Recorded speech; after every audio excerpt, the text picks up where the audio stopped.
it's so serious. I mean, it's about the total breakdown of the judicial system. It took a while to register that nothing was going to happen. There definitely was some suppression of evidence and definitely a cover-up of an investigation. What happened in Mena, what happened with the judicial system, probably, most likely, has happened other places and will happen again other places. May happen again in Arkansas. Medellin, Cali, and Bogota, Colombia, the nucleus of the most powerful drug cartels in the Western Hemisphere. 2,000 miles away, hidden in the mountains of western Arkansas's Ouachita National Forest, lies a transshipment point for these cartels. U.S. Customs has estimated that at least 75% of all drug smuggling aircraft have passed through the Mena, Arkansas airport for one reason or another. During the early to mid-1980s, Mena served as a sanctuary for Adler, Barham, and Seal, one of the biggest, if not the most famous of all importers of illegal drugs into this country. The Mena story is a tale of drugs, guns, money laundering, and murder, involving an unholy alliance between organized crime, high-ranking U.S. political figures, and the drug kingpins of Colombia. Throughout the years, rumors of a CIA conspiracy and links to a Nicaraguan Contra resupply effort have masked the real players behind this horrific operation. Bill Clinton's election to the presidency of the United States proved to be the catalyst which unwittingly allowed the illegal activities inside his home state to receive national attention. Yet justice in Arkansas has been excruciatingly slow in coming. Many honest law enforcement officials have simply been kept from doing their jobs.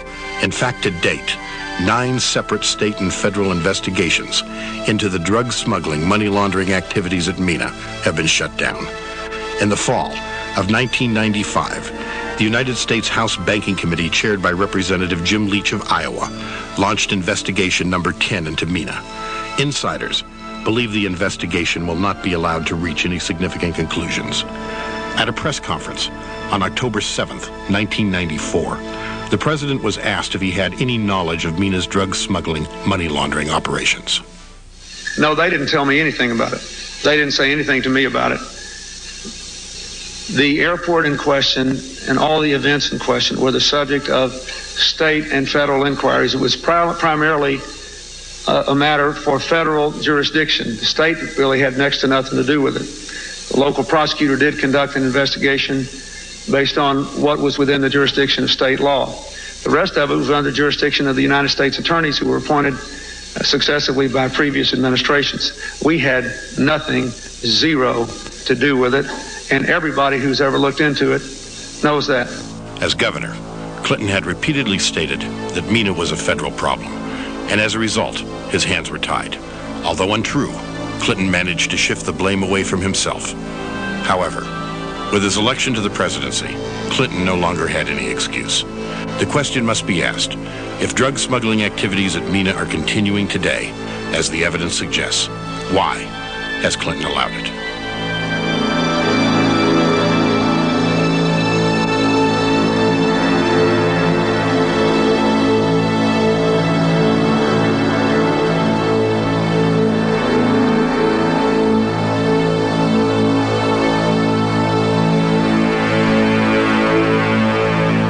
When I first started investigating the Mena story, I was looking for evidence of some sort of covert government operation, taking into account all the stories that had been circulating about Barry Seal and the CIA. After 2 years of investigating, another more sinister picture emerged. It involved organized crime and the Colombian drug cartels. In 1982, cocaine trafficker Barry Seal, in order to avoid prosecution, moved his multi-million-dollar smuggling operation from Louisiana to the airport at Mena. Seal sought out Fred Hampton's nearly bankrupt Rich Mountain Aviation for use as his new center of operations. It wasn't long, however, before law enforcement officials were on Seal's trail.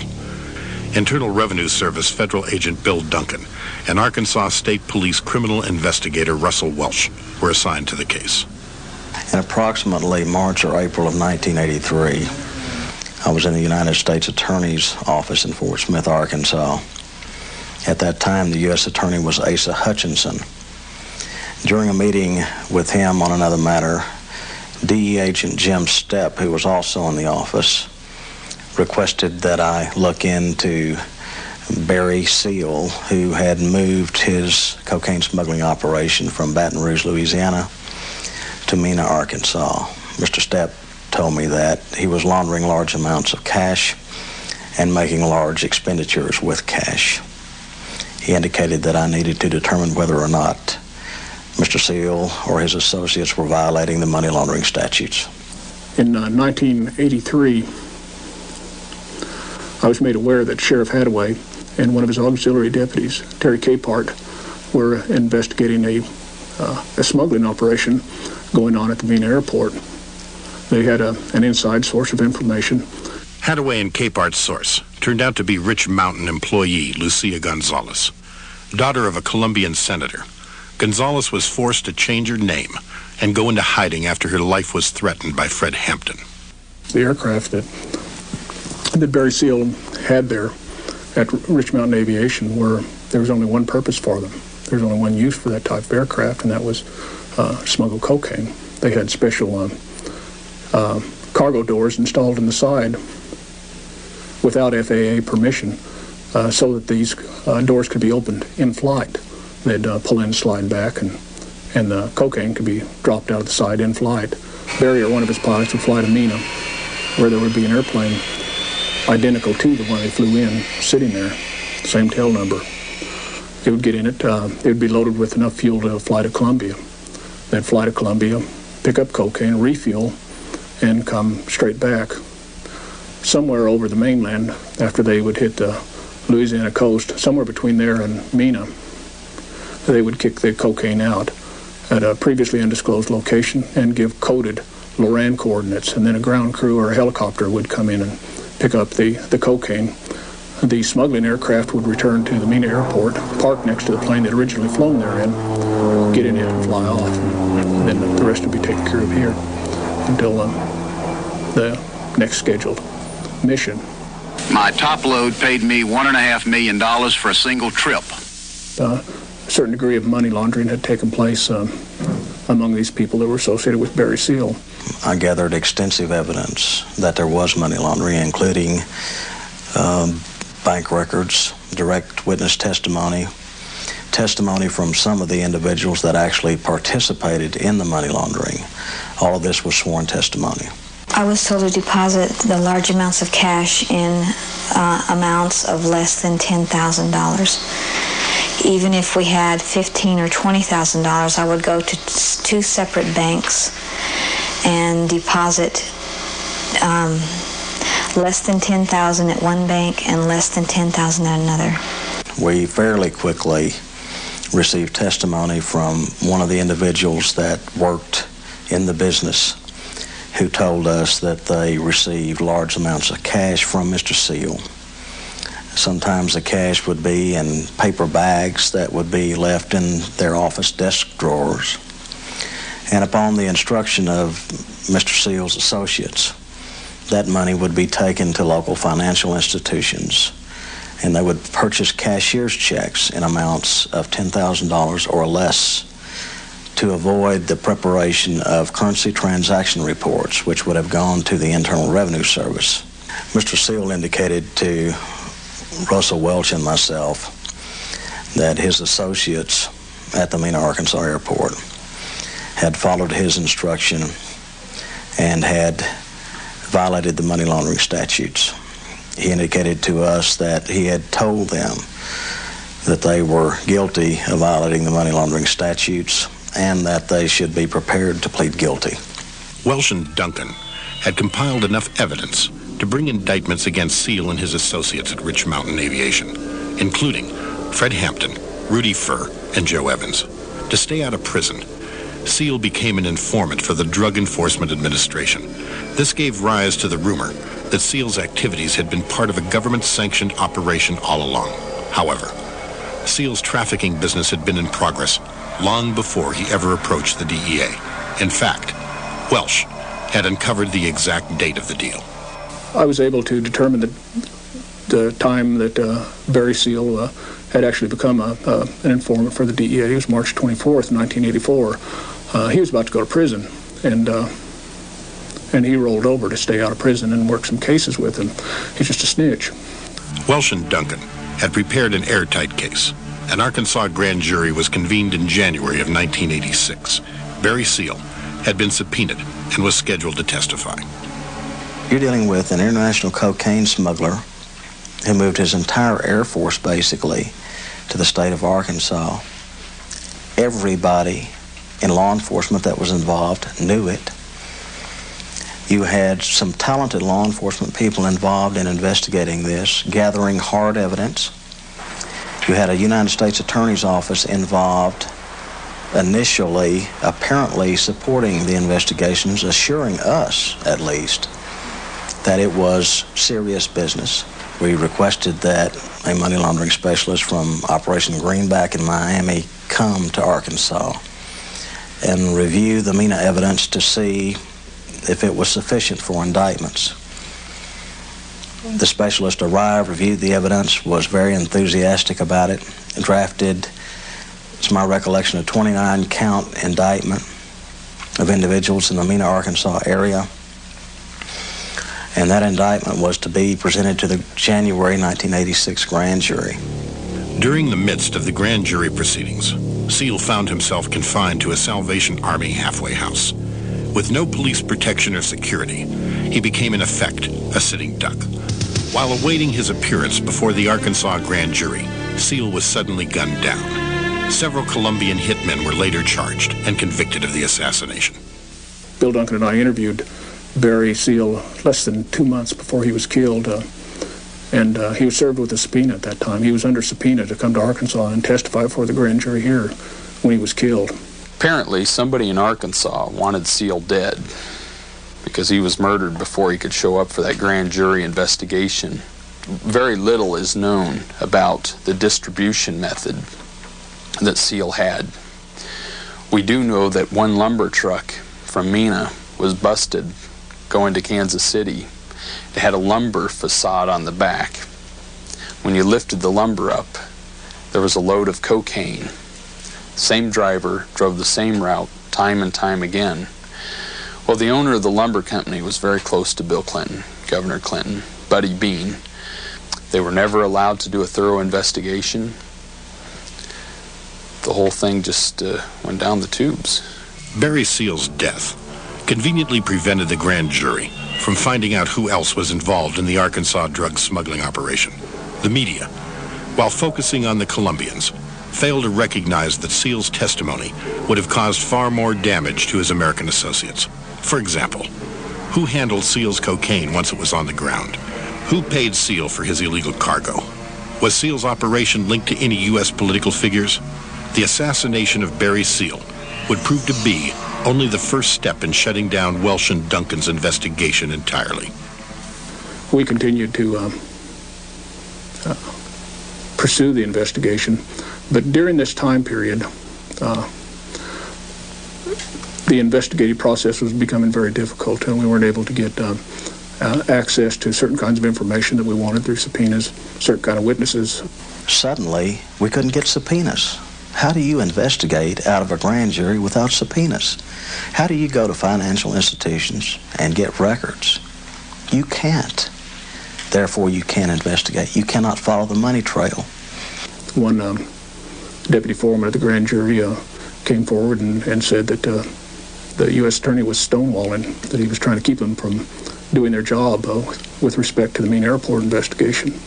You have witnesses in Fort Smith, Arkansas, that said they overheard one of the assistant U.S. attorneys up there say that they were told to kill the Mena investigation, that they were told to leave the Mena investigation alone, that they had indictments ready and they were told to drop them. Clearly, the system failed Duncan and Welch. Here's a case where two top-notch investigators are trying to do their jobs and didn't know why the federal government was interfering with their attempts to put a stop to the blatant narcotics trafficking activity of Seal and his associates at Mena. Basically, by mid-1986, our investigation was dead in the water. because we had no investigative power. We had no way to compel witness testimony. So the cases just died. When we realized that there wasn't going to be any prosecution, that we were pretty much wasting our time, we were tired. We tried one last time, and I probably initiated this by asking Charles Black if there was any state funds to help pursue a local grand jury. We had a meeting at State Police Headquarters in Little Rock, and it was agreed that since I had worked for Clinton in the past as a campaign worker for him and had personally talked with him before, it was decided that I should approach him with a request for whatever assistance was available on the state level, and so I did so, and hand-delivered a request to him the following week. I told him, or said in the letter, that at least $25,000 would be required to start a proper investigation. And he told me that he would get a man on it and would get word back to me. I never heard word back from him in any fashion. When the election came up, the issue of this investigation came up with it. And the question of the $25,000 was brought up by somebody, I don't know who. And Governor Clinton said that he had offered $25,000. Clinton's statement to the media that he had made $25,000 available for the investigation eventually turned out to be a lie. No attempt was ever made by Clinton to assist in the investigation. In my opinion, based on my 15 years of prosecutorial experience, there is no reason or justification why that evidence was never presented to the grand jury. Charges should have been filed. People should have been charged or indicted. There's no question about that. On the heels of Prosecutor Black's failed attempt came a number of requests from Representative Bill Alexander, a fellow Democrat from Arkansas, asking for Clinton's assistance in the Mena investigation. These requests were also ignored. Not only was Clinton uninterested in assisting, it was becoming apparent he was doing everything in his power to keep the investigation from moving forward. One such instance was documented by CBS News in 1990. Winston Bryant had campaigned for Arkansas State Attorney General on the promise that he would get to the bottom of the Mena drug smuggling operations. There was, in my opinion, more than enough evidence to prosecute a number of people for crimes regarding the Barry Seal case at Mena. Once in office, however, Bryant quickly changed his mind. During the 1992 Attorney General's race in Arkansas, either Betsy Wright or a member of Clinton's staff had approached Winston Bryant and had asked him to stay away from the Mena investigation. After Winston took office, Bill told me that he was no longer allowed to discuss the Mena Airport investigation from the Attorney General's office. Clinton's interest in keeping a lid on the Mena affair intensified after announcing his candidacy for president. In March of 1992, the Attorney General's office was instructed by members of Clinton's staff to remove all files pertaining to Mena, after it was learned that several newspapers were planning to file Freedom of Information Act requests as part of their investigations of Governor Clinton. More than 7 months after Seal's murder, Seal's plane, piloted by Eugene Hassenfoss, was shot down over Nicaragua, carrying a load of Contra supplies. This led to the rumor that Seal's drug smuggling had been part of a CIA-led Contra rebel supply effort.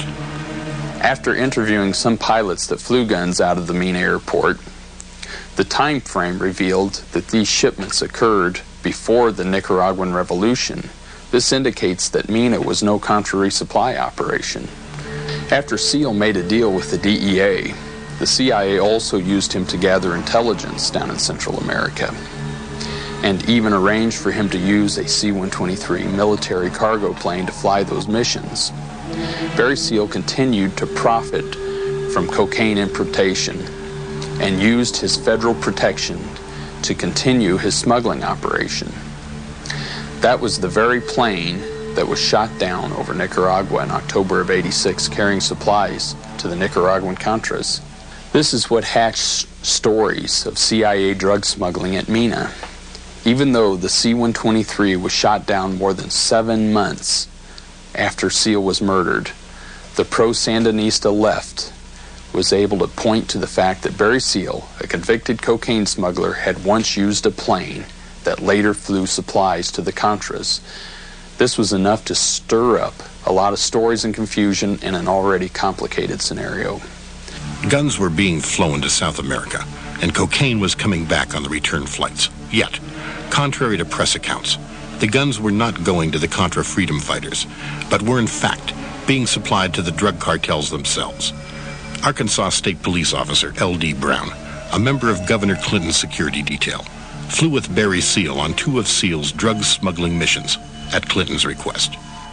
The second time we come back from where Seal said we were going, which he said was Honduras, he breaks open a bag and pulls out what, to me, having worked in narcotics, was a kilo of cocaine. I mean, it had like a number sign and 2 on it, which I'd seen packaged before. And then, I just, because we supposedly were flying guns, is what he had told me. I didn't know what was coming back on return trips. Brown's anger turned to horror after he confronted Governor Clinton outside the governor's mansion. I just said, what they're bringing back, and I'm cursing, what on those blank airplanes. And he said, well, what do you mean? I said, they're bringing back coke. And he said, oh, no, wait a minute. And he throws his hands up and said, that's Laster's deal. And, throughout this whole thing, Laster's name never brought up about anything. I know Laster, seen him at the mansion, been, to his house and sat in his racing box at the horse races and all that. And I knew that, that the only time I'd ever seen the governor around any cocaine was at Dan Laster's house, when it was on the table when I got him out of there.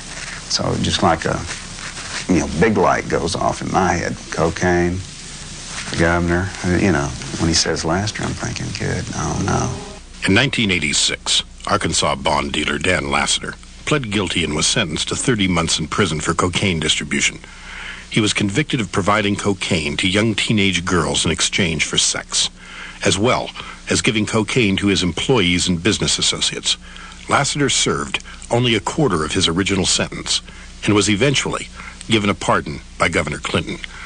At Bill Clinton's request, Lassiter gave Roger Clinton, the governor's brother, a job.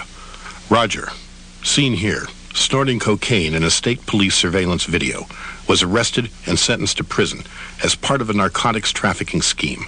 It was Lassiter who paid off Roger Clinton's drug debts. Beggars can't be choosers.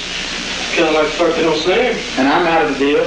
Well, this is just like Sam, except this is some good stuff. See, Sam doesn't have any good stuff. Well, that last shit that we took, it wasn't bad. I think that was fucking pretty good. Well, that was mine. That wasn't Sam's. Oh, it was? Yeah. But see, that wasn't as good as I get. Is that right? Wasn't near? No. That's just what I had left. Maybe you want a beer? No, I don't care. What kind? No, yeah, I'll take a line. But what did he do with the kid? You know what I sold him? I'll be honest with you. You know what I sold him? A quarter? I gave him a quarter. You know what I sold it to him for? $6.50. You charged me $7.50. I knew he was scamming. Yeah, some junior high nigger kicked Steve's ass while he was trying to help his brothers out. Was he a junior right there? Junior high or sophomore in high school, something. Whatever it was, Steve had the nigger down. However old he was, it was Steve's fault. He had the nigger down. He let him up. And the nigger blindsided. I took 3/4 ounce up there just because, and I thought I'd have too much. Just well, like it went in one day, and then I didn't have anything left. Yeah, this is definitely a good hash brown. So you don't know anything about the story? Who you call? My buddy here.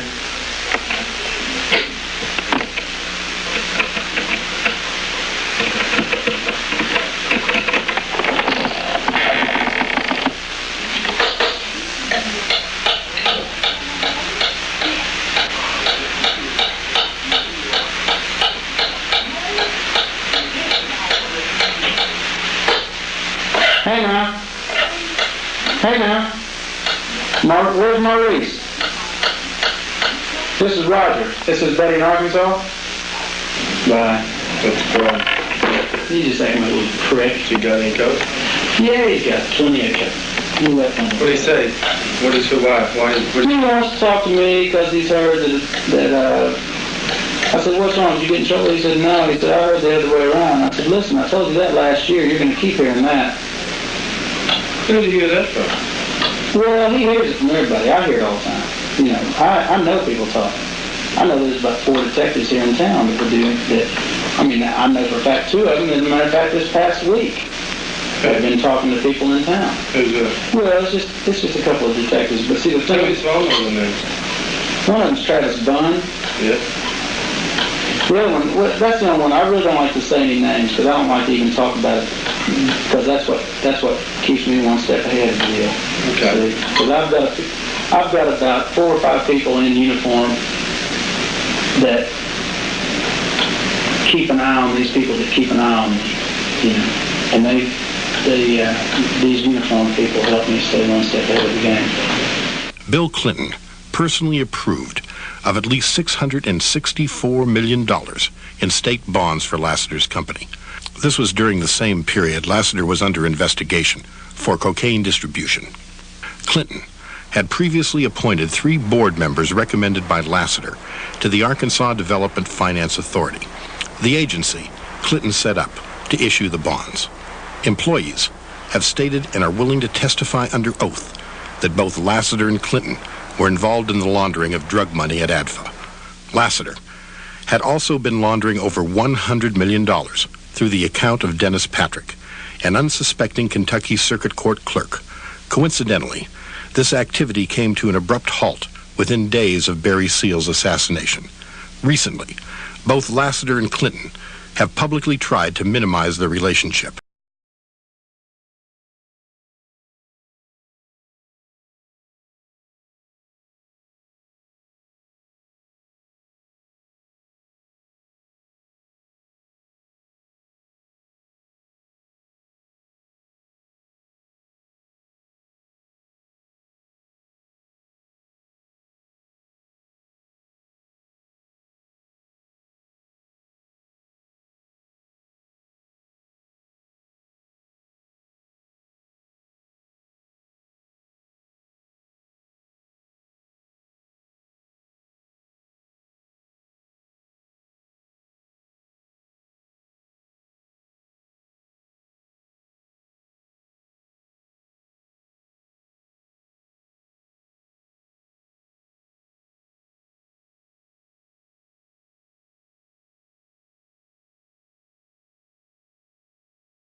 this trip to Belize. I take it, Mr. Lassiter, there was a trip to Belize, right? Yes, sir.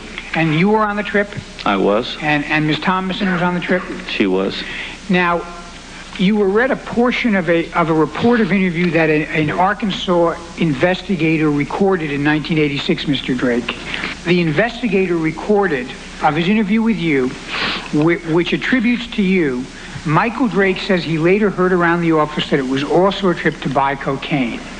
Now, my question to you, Mr. Drake, is you previously testified that you're not denying the accuracy of the investigator's report as it was prepared in 1986, roughly contemporaneously with the interview. You said you didn't recall it. Now, is it your testimony here that you deny saying this to the investigator? No, I don't deny it. So, again, you're in the same position. I mean, you don't remember it, but you're not in a position to say, to deny that the investigator was accurately recording the information you were giving him at the time. That's correct. And, in fact, we know from you, Mr. Lasser, that you, in fact, did take this trip to Belize. I did. And what was the reason for this trip? There was a 12,000-acre cattle ranch that was shown to us by a man by the name of Carver, I think it was, or Garver, or something out of Oklahoma. And we went, that was a point in time I just sold out of the horse business, had a lot of cash, and I was looking at different investments. Mr. Drake's sworn testimony that the trip to Belize in South America was for the purpose of purchasing drugs is especially damaging, considering the fact that Patsy Thomason, Lassiter's personal assistant, who Clinton appointed White House administration director, was aboard that flight. The committee also overlooked one extremely important piece of sworn testimony from one of Barry Seal's former pilots. The property Lassiter and Thomason were planning to purchase was the exact same piece of property Barry Seal had attempted to buy 2 years earlier for use in his Mena drug smuggling operation. Ironically, Richard Benvenisti, lead Democratic counsel for the Whitewater hearings, was Barry Seal's former attorney. Benvenisti vehemently denied there were any links between Lassiter and his former client, claiming that such reports were part of the lunatic fringe. Nevertheless, his actions suggested otherwise after he recused himself from the Lassiter portion of the hearings. A 1988 sworn deposition from DEA Special Agent Ernest Jacobson revealed that Seal had a history of working with organized crime elements in the United States. Reports documenting Bill and Hillary's connection to organized crime have recently surfaced as well. Even the April 1996 issue of Reader's Digest records Mafia frontman Arthur Coya's extremely close relationship with the Clintons. Coya had loaned and raised millions of dollars for Clinton's campaign and was subsequently given regular access to the White House. During the same period, Coya's racketeering investigation was quietly closed by Janet Reno's Justice Department. Likewise, suspected underworld drug trafficker Don Tyson, president of Tyson Foods, also had his investigation shut down by Reno's Justice Department. According to a massive number of state and federal reports, Tyson, a major Clinton friend and campaign contributor, managed to elude prosecution for drug trafficking and murder for hire in Arkansas for more than 2 decades with Clinton's help. In addition, Harold Ickes, Clinton's original choice for Deputy White House Chief of Staff, was forced to withdraw after it was revealed he had ties to the Gambino organized crime family and had previously lied to a federal grand jury. Nevertheless, Clinton chose to bring Ickes on board anyway and immediately assigned him the task of getting the Whitewater scandal under control. Former advisor to the Attorney General in Mexico, Eduardo Valle, recently stated that drug trafficking has permeated all political structures and has corrupted federal, state, and local officials. It has deformed the economy. It is a cancer that has generated financial and political dependence, which instead of producing goods, has created serious problems, ultimately affecting honest businessmen. The Attorney General's office is unable to eradicate drug trafficking because government structures at all levels are corrupted. The prestigious Washington, D.C. newsletter, Strategic Investment, believes the identical situation may exist today in the United States. In September of 1995, they wrote, "The Latin American drug cartels have stretched their tentacles much deeper into our lives than most people believe. It's possible they are calling the shots at all levels of government." A little-known charter company in Bogota, Colombia, attempted to buy 2 Hercules C-130s as seen behind me, until the U.S. State Department learned that Aviaco planned on landing the airplanes in rural southern United States airports. In 1991, a few years later, Frank Batista Posada, one of the principals of Aviaco, had a Twin Otter seized at the Mena, Arkansas airport. It was known at that time that Batista Posada was a principal also in the Cali, Colombia drug cartel. The Colombian drug cartels have a hold on Mena, Arkansas. The late Pablo Escobar, who was head of the Medellin drug cartel, his travel agent, some of his family reside in Mena, Arkansas. It was Colombians that were convicted of killing Barry Seal. Mena was like a transition point from the drug cartels of Colombia and organized crime in the United States. In the town called Fordyce, near Mena, a house of prostitution was in operation which lured key Arkansas political and law enforcement personnel into compromising positions. These men were then photographed without their knowledge for purposes of blackmail. Model Judy Gibbs, who appeared in the December 1979 issue of Penthouse magazine, was one of the primary women used in the operation, along with her sister Sharon. A source close to the Gibbs family confirmed there was a sexual relationship between Judy and Governor Clinton. While cooperating with law enforcement investigators, Judy was murdered, found burned to death in her home. In a sworn deposition, Clinton's bodyguard, Barry Spivey, admitted to accompanying Governor Clinton to the location. Question: do you recall any trips to Fordyce? Answer: yes. One of the reasons why I remember the trip to Fordyce is because we flew over the house before it burned. As a matter of fact, I was shown a picture, a penthouse, while I was down there, of her fold-out. Question: was the Gibbs matter ever a concern to Governor Clinton? Answer: I don't have access to that information. Seal's partner, Fred Hampton, was very close to the pornography ring and may have been able to keep prosecutors at bay because of incriminating photos he possessed. In late 1993, when I first began researching the Mena Airport story, I was extremely surprised to learn that there was, in fact, a large-scale drug smuggling operation still using the airport. I started photographing airplanes and checking tail numbers and discovered that some of the aircraft there were not properly adorned with legal tail numbers, legal designations from the FAA. An informant that worked at the airport had gathered seat cushions from a particular aircraft. These seat cushions had kilo-sized cuts in them, like a kilo of cocaine, a brick of cocaine. This particular aircraft had just been reupholstered 30 days earlier. Well, Russell Welch took the seat cushions and sent them to the forensics lab in Little Rock for the state police. Well, he had sent the seats in for residue analysis to find out if there was a cocaine or a heroin residue on the seats. State police responded by saying, not only are we not going to test them, but you're not supposed to be working a case on the airport anyway. FBI phone records of Rich Mountain Aviation, Barry Seal's hangar, during the 80s, still in operation today, showed that they were in frequent contact with a Woody Futrell. Woody Futrell was a fundraiser for Bill Clinton. Bill Clinton had also appointed him to the State Board of Police Commissioners. This was the body that governed the state police. I was able to obtain state police inter-office memos that members of the state police that wrote the memos thought were destroyed. Anyway, I obtained these documents that showed one of the suspects at Rich Mountain Aviation, Rudy Furr, was able to look at Russell Welch's criminal investigation file, which included an investigation of himself, while Welch was in the heat of that investigation.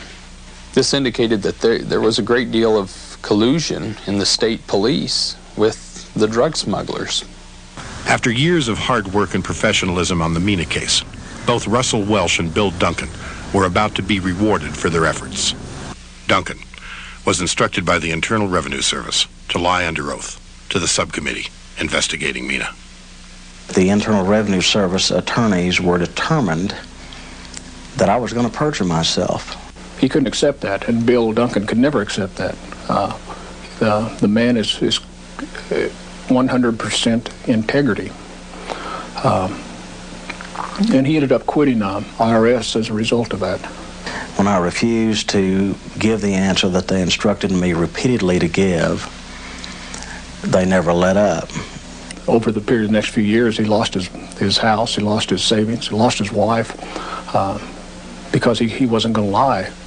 And I resigned in June of 1989 and left a 15-and-a-half-year career because of the agony of what I had to go through. But he gave all that up just for his integrity and for the love of his country. He is, there's not a more patriotic country-loving, God-fearing man than Bill Duncan. And he wasn't going to lie, and the IRS wasn't going to make him lie. Later, Duncan was arrested on false charges of carrying a concealed weapon. I came into the Cannon House office building on a Sunday afternoon to secure some sensitive documents and my personal weapon, and I was arrested by the Capitol Police. I was held for several hours, handcuffed to a wall. He had permit to carry the pistol. I mean, he was an investigator, and he was there shouldn't have been a problem with it. The United States Attorney's Office in Washington got very quickly involved, charged me with a misdemeanor. They left those charges hanging until December of 1990, during which time I was not able to travel for the Subcommittee on Crime, and basically the investigation was suspended. Welsh nearly died after being intentionally infected with military-grade anthrax, a poison available only through the government. The doctor told me that she had conferred with other doctors and that the only diagnosis they could come up with was anthrax. She said then it was a military type of anthrax. And I'd read in a newspaper a couple of weeks earlier that there had been an outbreak of anthrax among some cows in southeastern Arkansas. And she got in my face and pointed. She said, no. She said, somebody did this to you. Somebody sprayed this in your face. It's the only way you can get it. All of this has been, for the last 10 years, a living nightmare, living hell. It's affected Russ's health dramatically. I've almost lost him. He's come real close to death. It's been hard. Being born and raised here, it's hard to believe something like this can go on and nothing be done about it. That it's just swept under the rug and said it didn't happen when you know it did. Despite campaign promises to wage war on drugs, Bill Clinton, immediately upon taking office as president, fired 80% of the staff of the Office of National Drug Control at the White House. Clinton also fired 355 members of the Drug Enforcement Administration and cut Customs drug interdiction budget by 1/3. Clinton eliminated $14.6 million from the Coast Guard's drug interdiction budget and slashed the Defense Department's anti-drug budget by $300 million. Drug treatment and prevention budgets were cut by $230 million, despite Clinton's campaign promises to increase them.